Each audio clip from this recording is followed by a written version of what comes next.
కాబట్టి ఒక్కసారి మనం ఆలోచిద్దాం. కాకా గా ఘాయిన్యా అనండి అందరూ. కొంచెం మెల్లిగానే అంటున్నారు, పాత ఎప్పుడో స్కూల్లో చదువుకున్నాం, మళ్ళీ బయటికి ఇది చెప్పుకోవడానికి ఇలా నలుగురు కలిస్తే తప్ప విడిగా కాకా గా ఘాయిన్యా అంటే నవ్వుతారు పిల్లలు కూడా. కాబట్టి ఇక్కడే చెప్పుకుందాం, కాకా గా ఘాయిన్యా. ఎక్కడి నుంచి వచ్చింది చప్పుడు? ఈ గొంతులో ఈ భాగాన్ని గుర్తించండి. కాకా గా ఘాయిన్యా కొండనాలిక దగ్గర వచ్చిందా? ఇప్పుడు చాచా జా జాయిని అనండి. అంటే కొండనాలిక కింద, నాలికకి కొంచెం పైన, ఇందాకటి కంటే కొంచెం పై భాగం వాడారు. చూసుకోండి, చాచా జా జాయిని అయిందా? దానికంటే కొంచెం పైకి వస్తున్నారు. ఎలా చెక్కారో చూడండి అసలు అక్షరాలని. టాఠా ఢా అణ ఎక్కడి నుంచి వచ్చింది? మధ్య నాలిక నుంచి వచ్చిందా?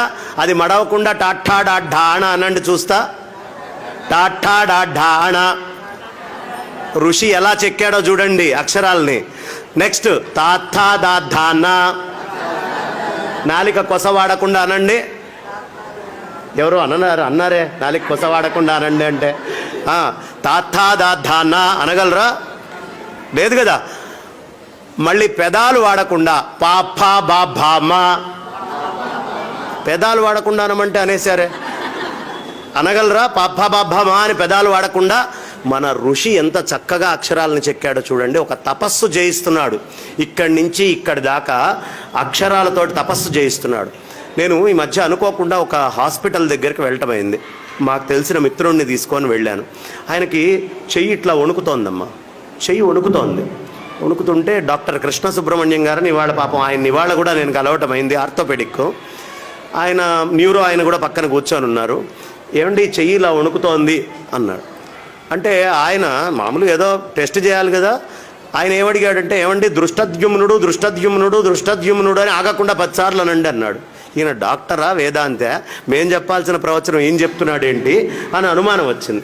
సరే ఈయన అంటున్నాడు, మాట రావట్లేదు. అయ్యా, ఈ మాటని బట్టి నాకు అర్థమైంది, మీ నరాలలో ఒక రకమైనటువంటి శక్తి మొత్తం కోల్పోయారు, తద్వారా మీరు బయటికి మాట్లాడలేకపోతున్నారు అని చెప్పాడు. ఇప్పుడు చూడండి, ముసలి వాళ్ళు అయ్యాక స్వరం ఇంత గట్టిగా కంఠం ఇలా ఉంటుందా? ఎందుకు? నరాలలో సత్తువ తగ్గితే నోట్లో మాటలో తేడా వస్తుంది.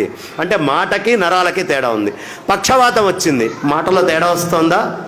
నరాలకి మాటకి చాలా సంబంధం ఉంది. నరాలకి మాటకి చాలా సంబంధం, చాలా దగ్గర సంబంధం ఉంది. ఇది మన ఋషులకి తెలుసు.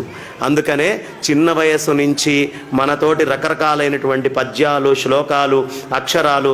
మా తాతయ్య గారి పుస్తకంలో ఉండేది, పశర్లపాటి వాసుదేవయ్య శాస్త్రి గారు చాలా అద్భుతంగా రామాయణము, వాసుదేవ రామాయణం అని రాశారు. ఆయన సంస్కృతాంధ్ర పండితులు అభినవ నన్నయ్య భట్టారక అని ఉభయ భాషా ప్రవీణ.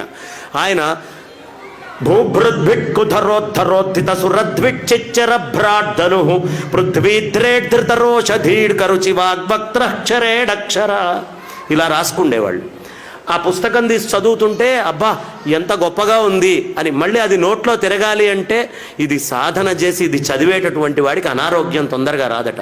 1 కిలోమీటర్ ఉరికితే ఎలాంటి శక్తి వస్తుందో మీకు నరాల్లోకి, గట్టి పద్యమో, ఒక స్తోత్రమో, ఒక నామమో ఆగకుండా చేస్తే అలాంటి శక్తి వస్తుంది. కాబట్టి ఉరుక్కుంటూ వెళ్ళలేరుగా వయసు పెరిగిన తర్వాత. లేదా ఉరకగలిగితే జాగింగ్ చేయగలిగిన వాళ్ళు చేయొచ్చు, వాళ్ళు అక్కర్లా, వాళ్ళు మాట్లాడకుండా ఉంటేనే ఉత్తమం.